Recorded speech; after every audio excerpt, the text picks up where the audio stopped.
Welcome back to the show, everyone. Thanks for joining us today. When we talk about supply and demand on the show, it's a bit abstract. We're talking about housing or microchips, Right, economics, it feels distant. Exactly. But today, I want to start with a number that's not distant at all. It's visceral. It's a number that represents this crushing reality for millions of families. You're talking about the NEET exam numbers. I am. And for anyone listening who isn't deep in the Indian education system, you really have to picture this. Imagine 23 lakh students. That's 2.3 million teenagers. 2.3 million. And they lock themselves away for 2 years. They sacrifice everything. They memorize biology until their eyes bleed for one exam. And at the end of all that, there are only about 1.2 lakh seats available total. It's a mathematical bottleneck. It's almost impossible to comprehend from the outside. You have a rejection rate of, 95% just built into the system? Yeah. And let's be super clear that rejection isn't because the students aren't smart enough. It's just the building is full. So when you hit a wall that high, you have to look for a door. And for a long time, that door was either pay a fortune for a private college or go west if you had the money. Right. But we've been going through this research from Vedantu Study Abroad, and it's highlighting this massive shift. A new door has just swung wide open, and it's not where anyone expected. No, it's definitely not the usual suspects, not Canada or the UK. We're tracking a trend to Central Asia that has grown by, I think the number is 3,300% in 5 years. 300%. That's not a trend. That's an evacuation. The destination is Uzbekistan. Yeah. And our mission today is to figure out why. Why are thousands of Indian students packing their bags for Tashkent? Is it just desperation? Or is there some kind of, economic cheat code we're missing? It's a mix of both. But honestly, when you really dig into it, the economics are just startling. We're going to look at the ROI, the licensing, the culture shock, because this isn't just about becoming a doctor. It's about navigating a completely broken market. Okay, so let's start at ground zero, the problem back home. We mentioned that 23 lakh number, but what about this qualified but stranded idea? Because just passing the exam doesn't mean you get in, does it? No, and that's maybe the cruelest part. To qualify for NEET, you need to score in a certain range, maybe 140, 170 marks. Hundreds of thousands of students do this. They are, on paper, qualified to be doctors. But being qualified is like having a ticket for a sold-out concert. The bouncer just says, nice ticket, you still can't come in. Precisely. The government seats, the affordable ones everyone wants, there are only about 54,000 of them. They're gone in an instant to the top scorers. After that, you're in the private sector, and that's where the financial wall goes up. I was looking at the fees in the source material, and they're eye-watering. I knew it was expensive, but I had no idea it was this bad. It's prohibitive. If you miss a government seat, you're looking at 7 to 25 lakhs INR per year. And it's a 5.5-year course. So just quick math, even on the low end of that, you're still looking at what, 35, 40 lakhs? Just for tuition. That's the absolute floor. 35 lakhs is the budget option for private medical school in India. Many families pay 60, 70 lakhs, even more. For a typical middle-class family, that's not a stretch. It's bankruptcy. It's the price of an apartment. So you have this insane pressure cooker, massive aspirations, nowhere to go, and a price tag that's impossible. That pressure has to go somewhere. And the data shows it's going to Uzbekistan. It's a classic hockey stick curve. I mean, if you look at 2019, Uzbekistan was barely on the radar. Maybe 300 Indian students went there. 300, that's a rounding error. It's one lecture hall. Exactly. But fast forward to 2024, that number is now nearly 10,000. Annually. Wow. 10,000 students a year. Yes. And get this, the total international student body in Uzbekistan is about 12,500. So Indians make up something like 80% of that. They're basically propping up the entire international wing of their medical system. Okay, so before we dive into the money, which I know is the key, let's just get our bearings. Geographically, for a lot of people, Uzbekistan is just a name on a map that ends in Stan. Right. It's in the heart of Central Asia. It's a former Soviet republic. It sits north of Afghanistan, which, can worry some parents when they look at a map, but the country itself is very stable. It's the old Silk Road. Deep history, Soviet-era infrastructure. But let's be honest, these 10,000 students aren't going for the architecture. They're going because of the cheat code. So let's break it down. Tuition arbitrage. You said Indian private colleges start at 75 lakhs minimum. What's the cost in Tashkent? It's just a completely different world. The annual tuition fees in Uzbekistan are between 2.5 to 3 lakhs INR. Wait, 2.5 lakhs? I mean, that's less than some kindergarten fees in Mumbai. It is. So when you add it all up, the full 5 years of study plus the internship, the entire degree comes out to roughly 15 lakhs INR. So the whole thing, living abroad, getting your MD, costs less than half of just the tuition at the cheapest private college in India. That's the arbitrage. And that 15 lakhs often covers a lot of your living costs, too. You're buying the exact same asset, a medical degree, in a market where it's just valued completely differently. Well, why? Why is it so cheap? That's the obvious question. Is the quality terrible? Is there something wrong? It's mostly macroeconomics, specifically the currency. The Uzbekistani som is, well, it's very weak against the Indian rupee. I saw the exchange rate. It looked like a typo. Something like 1 rupee is 145 son. Something like that, yeah.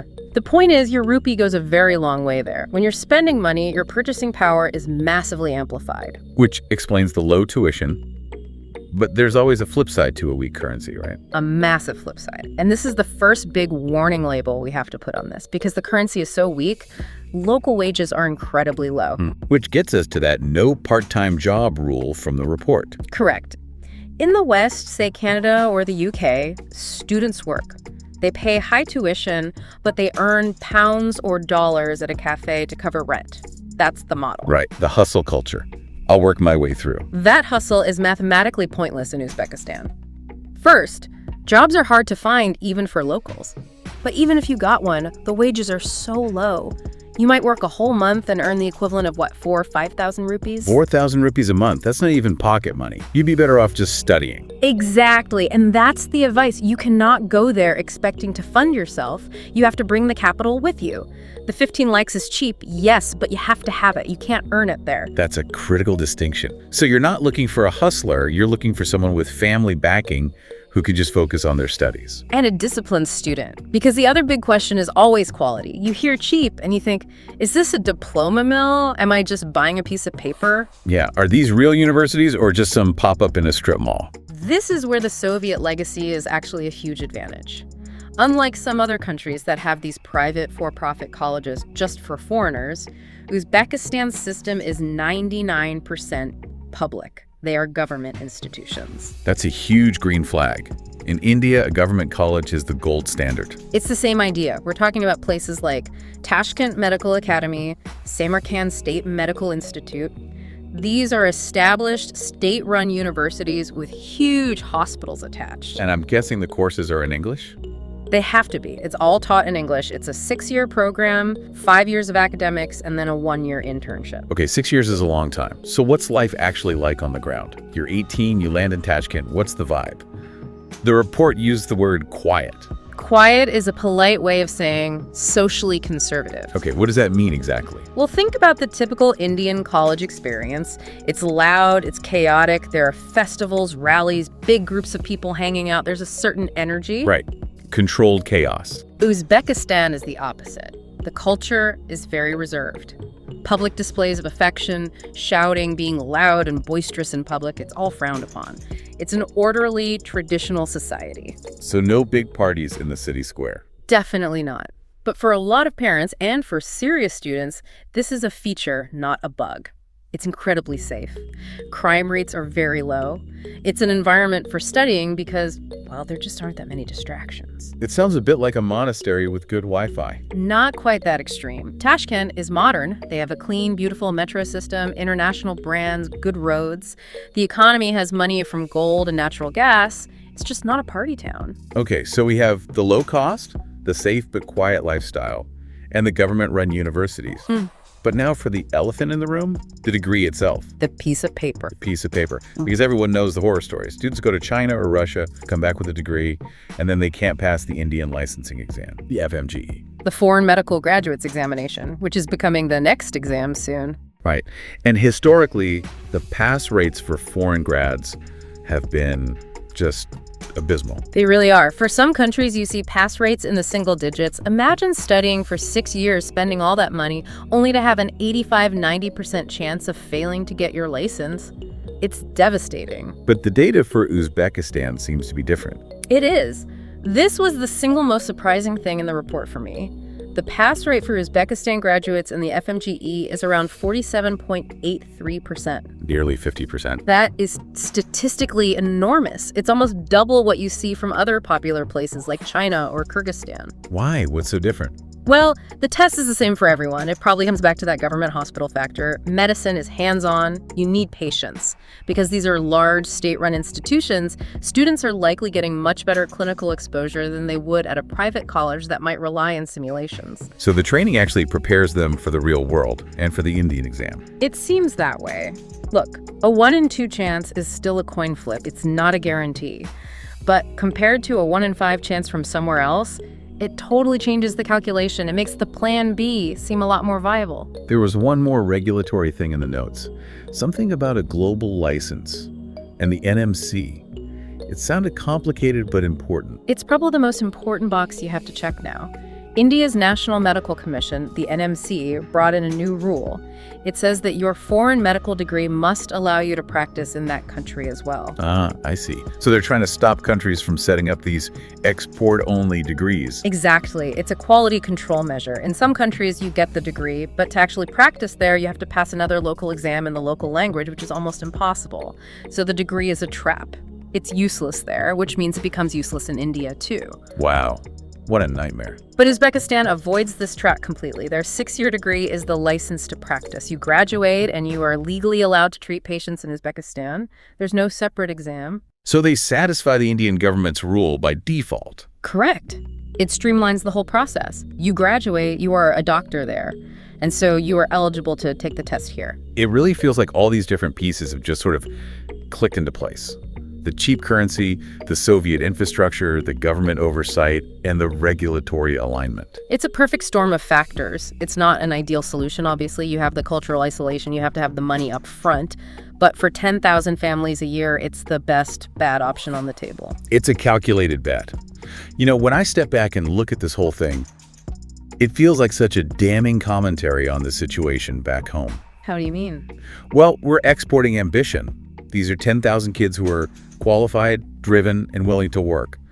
And we're taking all that human capital and all that tuition money and just pouring it into another country's economy because we can't build enough classrooms. It's a massive systemic failure. We are effectively outsourcing the training of our own future doctors.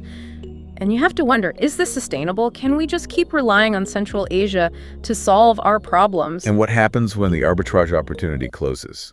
When Uzbekistan raises its fees? Or when their currency strengthens? The whole equation could change overnight. Something to think about. If you're a parent or a student listening to this, crunching the numbers for 2025, hopefully this deep dive has given you a clearer picture. It's not just about going abroad. It's about checking the pass rates, the licensing rules, and being honest about whether you can survive without a part-time job. Always look at the data, not just the glossy brochures. And maybe learn a little Uzbek. Couldn't hurt. Ramat. I think that means thank you. See? You're halfway there already. I try. Thanks for listening to The Deep Dive. We'll catch you on the next one.